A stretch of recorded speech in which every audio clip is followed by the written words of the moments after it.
اب بات کرتے ہیں جی یہ جو دو ممالک ہیں یہ تو قریب آ گئے،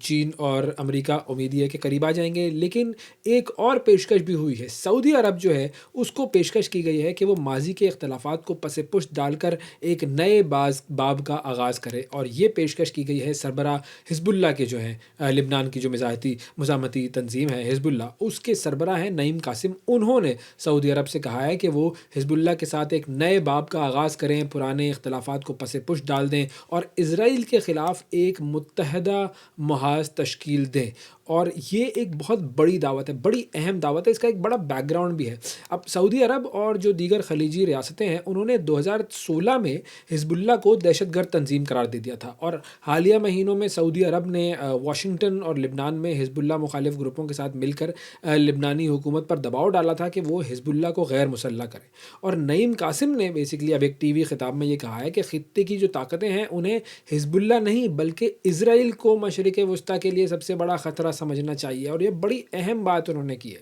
اب اس حزب اللہ کے جو سربراہ ہیں انہوں نے سعودی عرب کے ساتھ تعلقات کی بحالی کی تجویز دی، اور انہوں نے کہا کہ ہم آپ کو یقین دلاتے ہیں کہ حزب اللہ کے ہتھیار صرف اسرائیل کے خلاف ہیں، نہ کہ لبنان کے خلاف، نہ کہ سعودی عرب یا دنیا کے کسی اور ممالک کے خلاف نہیں ہیں۔ یہ ہمارے جو ہتھیار ہیں یہ صرف اور صرف اسرائیل کے خلاف ہیں۔ اور انہوں نے یہ کہا کہ بات چیت کے ذریعے ماضی کے اختلافات کو کم از کم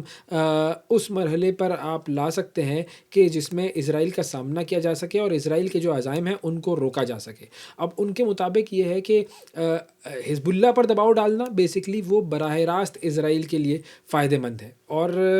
سعودی عرب جو ہے وہ اس کے تعلقات کی اگر بات کی جائے لبنان سے، تو سعودی عرب ماضی میں لبنان کو امداد بھی دے چکا ہے۔ 2006 کی جو حزب اللہ اور اسرائیل کی جنگ تھی اس کے بعد جنوبی لبنان کی تعمیر نو میں سعودی عرب نے مدد کی تھی، لیکن پھر سعودی عرب اور لبنان کے تعلقات جو ہیں وہ 2021 میں خراب ہو گئے تھے، اور سعودی عرب نے اس وقت بیسکلی لبنانی سفیر کو ملک بدر کر دیا تھا، اپنا سفیر واپس بلا لیا تھا اور لبنانی مصنوعات پر پابندی لگا دی تھی۔ اور یہ اس وقت بیسکلی سعودی جو سرکاری میڈیا تھا وہ یہ کہتا تھا کہ حزب اللہ لبنان کی ریاستی پالیسی کو کنٹرول کر رہا ہے، اور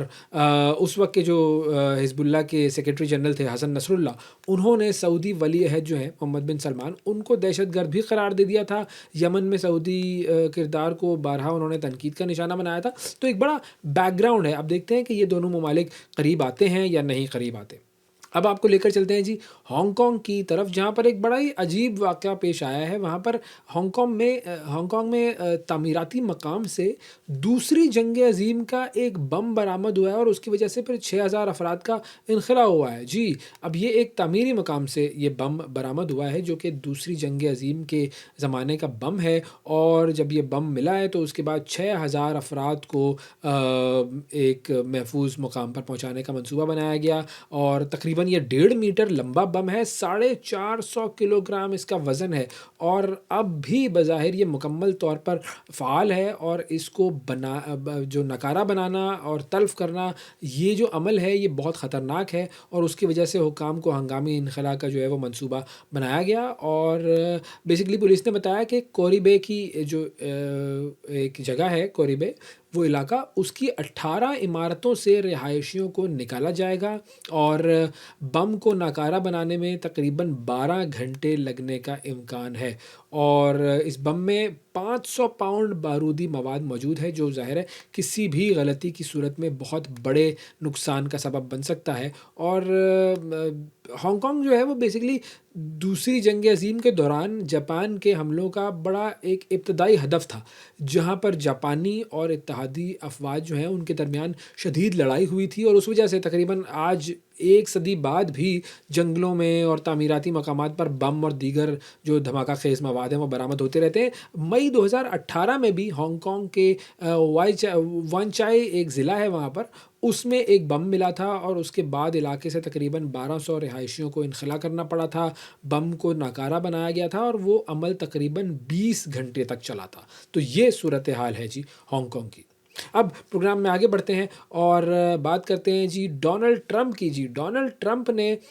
نیشنل گارڈز جو ہیں ان کو میمفس میں لگانے کا ایک آرڈر دے دیا ہے، اور اس کے علاوہ ٹرمپ نے یہ کہا ہے کہ جی واشنگٹن میں ایمرجنسی بھی نافذ کی جا سکتی ہے۔ یہ 2 اعلانات ہوئے ہیں۔ اب ڈونلڈ ٹرمپ کے ان اعلانات کا مقصد کیا ہے؟ اس حوالے سے ہم بات کرتے ہیں اور ان کا امپیکٹ کیا ہوگا۔ اسد اللہ خالد صاحب ہمارے ساتھ موجود ہیں، سینئر جرنلسٹ ہیں، امریکہ سے ہمیں جوائن کر رہے ہیں، ان سے بات کرتے ہیں۔ السلام علیکم اسد صاحب، بہت شکریہ سر آپ کا، پروگرام کے لیے آپ نے وقت نکالا۔ السلام علیکم اویس۔ سر سب سے پہلے مجھے یہ بتائیے گا کہ صدر ٹرمپ کی جانب سے یہ جو دارالحکومت میں نیشنل ایمرجنسی کے امکان کا اعلان کیا گیا ہے، اس کی کیا وجہ ہے اور اس کا جو مقامی حکومت ہے اس کی خود مختاری پر کیا اثر پڑ سکتا ہے، اور پھر قانون اس حوالے سے کیا کہتا ہے؟ دیکھیں، قانونی رائے تو شاید میں نہیں دے سکوں گا، لیکن یہ ضرور بتا سکتا ہوں کہ یہ ایمرجنسی کا نفاذ اس وقت شروع ہوا جب مقامی حکومت جو ہے، جو میئر باؤزر ہیں ڈی سی کی، وہ سپیس اپنی واپس لینا چاہ رہی تھی۔ سب سے پہلے جب ہم نے اگست میں دیکھا کہ صدر ٹرمپ کی طرف سے یہاں پہ نیشنل گارڈ کو بلایا گیا۔ نیشنل گارڈ ایک ریزرو فورس ہے جس کو ڈی سی میں لا اینڈ آرڈر کو مینٹین کرنے کے لیے الیجڈلی، جس طرح سے صدر ٹرمپ نے کہا، ان کو بلایا گیا ڈی سی میں، اور اس کے بعد تقریباً 2000 سے 2500 کے درمیان نیشنل گارڈز کے اہلکار تھے جن کو یہاں بلایا گیا۔ بہت سی ہم نے اس کے بعد جو ہے یہاں پہ اسکیمش بھی دیکھی کچھ لوگوں کے درمیان۔ سمجھ لیں کہ آئس کے جو وہ فورس ہے جو کہ انلیگل امیگرینٹس پہ کریک ڈاؤن کرتی ہے، یا اس کیس میں بہت سے ہم نے جو ہے ایسے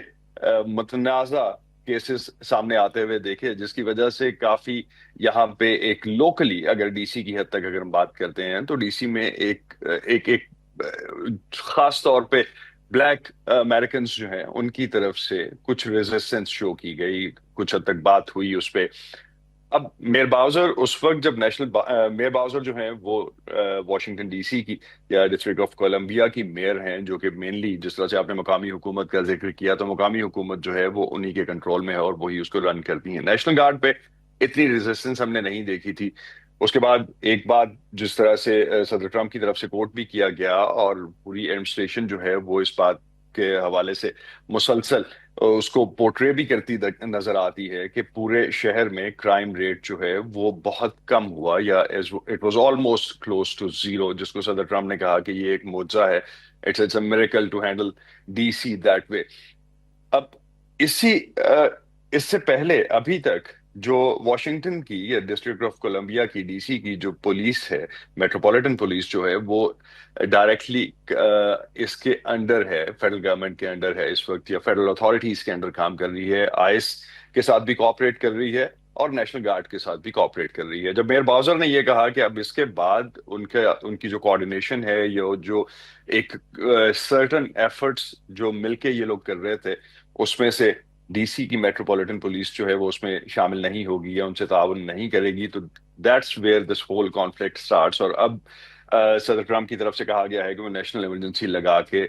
یہاں پہ نیشنل فورسز کو لا سکتے ہیں، اور یہ پہلی دفعہ نہیں ہے، یا پہلی بار یہ بات نہیں ہو رہی، اس سے پہلے بھی بات ہوئی ہے لاس اینجلس میں جب اٹیکس ہو رہے تھے، اور جب خاص طور پہ نان امیگریشن کے حوالے سے جب کریک ڈاؤنز ہو رہے تھے، تو اس پہ بھی ہم نے دیکھا کہ پورے کا ایک سرٹن